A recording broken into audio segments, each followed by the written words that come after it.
Hello guys, जैसे कि आप जानते हैं कि 10th और 12th दोनों का रिजल्ट आ चुका है। बच्चे बहुत परेशान थे कि मेरा रिजल्ट कब आएगा। तो ये तो कन्फ्यूज़न अब क्लियर हो गया। उनको अब सुकून मिल गया कि चलो सारे बच्चे प्रमोट हो गए।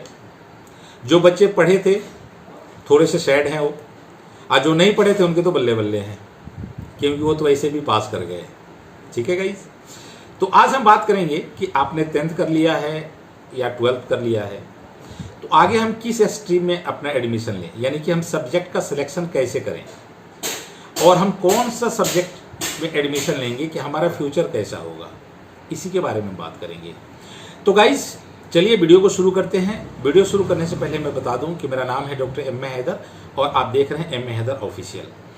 गाइस बच्चे 10th कर लिए, बहुत बच्चे 12 कर लिए।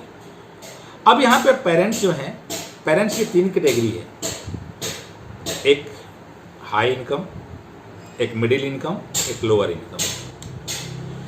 ऑब्वियस सी बात है कि जिनकी हाई इनकम है उनका एक्सपेक्टेशन बहुत हाई होता है अपने बच्चों से। वो चाहते हैं कि मेरा बच्चा IAS बने, IPS बने, डॉक्टर बने, इंजीनियर बने, लॉयर बने। मिडिल क्लास वाले भी लगभग ऐसा ही चाहते हैं।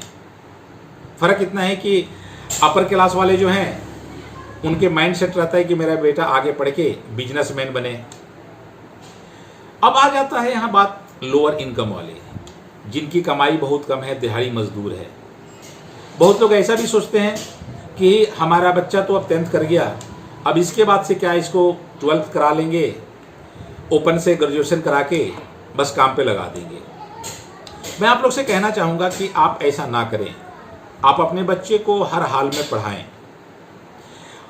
ऑप्शन बहुत सारे हैं, लोग जान नहीं पाते हैं कि क्या ऑप्शन है।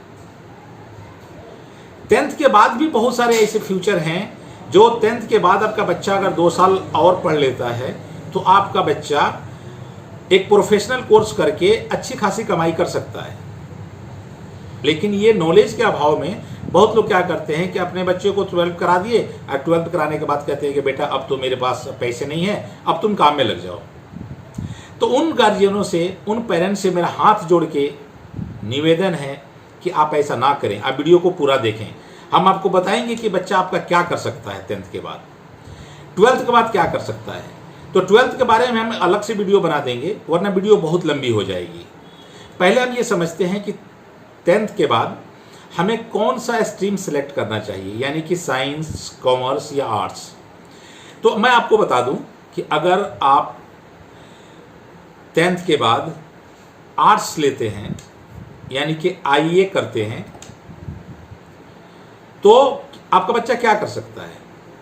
फ्यूचर में चल के UPSC की तैयारी कर सकता है, IAS, IPS, पुलिस वगैरह में जा सकता है, टीचर बन सकता है। अगर जो कॉमर्स लेता है, यानी कि ICOM करता है, वो फ्यूचर में जाके क्या अकाउंटेंट बन सकता है, चार्टर अकाउंटेंट बन सकता है। अब हम बात करते हैं साइंस स्ट्रीम की। अगर आपका बच्चा, जो स्टूडेंट देख रहे हैं मैं उनके लिए भी कह रहा हूं कि अगर आप 10th के बाद साइंस लेते हैं तो क्या फ्यूचर है आपका। आपके पास सारे फ्यूचर अवेलेबल हैं। आप डॉक्टर भी बन सकते हैं, आप इंजीनियर भी बन सकते हैं, IAS भी बन सकते हैं, IPS भी बन सकते हैं, लॉयर भी बन सकते हैं, आप जो भी चाहें आप बन सकते हैं। तो जिन्होंने माइंड को प्रिपेयर कर लिया है कि मेरे बच्चे को UPSC की तैयारी कराना है, यानी IAS बनाना है या IPS बनाना है, वो अपने बच्चे को तो आर्ट्स दिला सकते हैं, या वो बच्चे आर्ट्स में एडमिशन ले सकते हैं। जिनका माइंड सेट है कि मुझे अकाउंटेंट बनना है, वो तो कॉमर्स लें, उनके लिए कोई दिक्कत नहीं है। जो गार्जियन ये चाहते हैं कि मेरा बच्चा जो है डॉक्टर बने, इंजीनियर बने, तो उनके लिए जो है साइंस स्ट्रीम के अलावा दूसरा कोई ऑप्शन नहीं है। और एक और बात बता दूं आपको, मजे की बात यह है कि आर्ट्स वाले अपना स्ट्रीम चेंज नहीं कर सकते। यानी कि वो चाहें कि हम BSc में एडमिशन ले लें तो नहीं हो सकता उनका एडमिशन। ऐसे ही कॉमर्स वाले अगर हम चाहे कि बीएससी में एडमिशन ले लें, जैसे बहुत बार होता है कि 10th के बाद अब वो चाहते हैं कि हम अपना स्ट्रीम चेंज कर दें, उनके लिए पॉसिबल नहीं है। लेकिन साइंस वाला अगर वो चाहता है 10th के बाद अगर हमने साइंस ले लिया और फिर उसको इंटर करने के बाद लगता है कि मुझे स्ट्रीम चेंज करना चाहिए, तो उसके लिए सारे रास्ते खुले हुए हैं, वो किसी भी स्ट्रीम में जा सकता है। उनकी बात करते हैं कि जो चाहते हैं कि हम अपने बच्चे को ज़्यादा नहीं पढ़ा सकते, तो आप जो है अपने बच्चे को डिप्लोमा कोर्स करा दीजिए।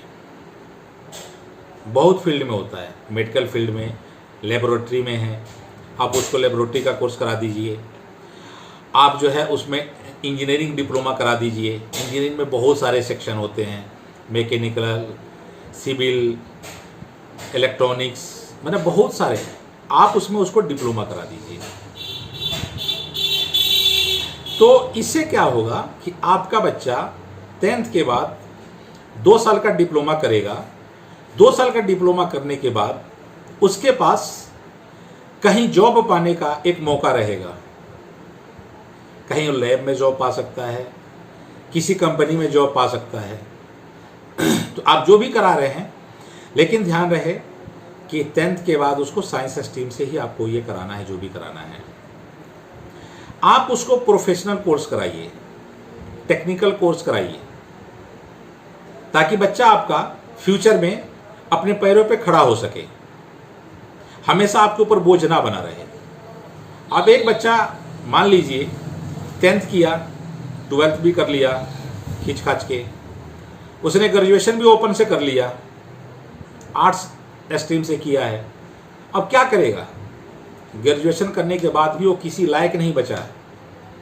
तो आपने इतना जो टाइम खराब किया, 2 साल इंटर में, 3 साल ग्रेजुएशन में, यानी 10th के बाद 5 साल टाइम खराब करके भी बच्चा आपका कुछ नहीं कर पाया, तो उससे बेहतर है अगर आपको पढ़ाने का बिल्कुल मन नहीं है तो आप अभी से कोई काम सिखा लीजिए।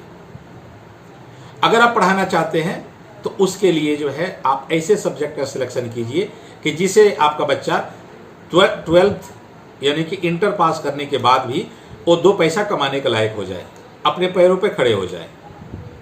तो आप इस बात को समझ गए होंगे कि सबसे बेस्ट आपके लिए क्या है।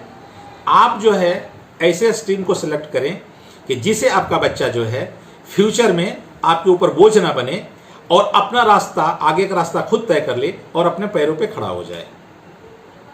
होप गाइस आपको समझ में आ गई होगी। अगर वीडियो अच्छी लगे तो आप वीडियो को लाइक करना, चैनल पे नए हैं तो चैनल को सब्सक्राइब करना और वीडियो को अपने दोस्तों के साथ शेयर कर दीजिए। थैंक यू, धन्यवाद।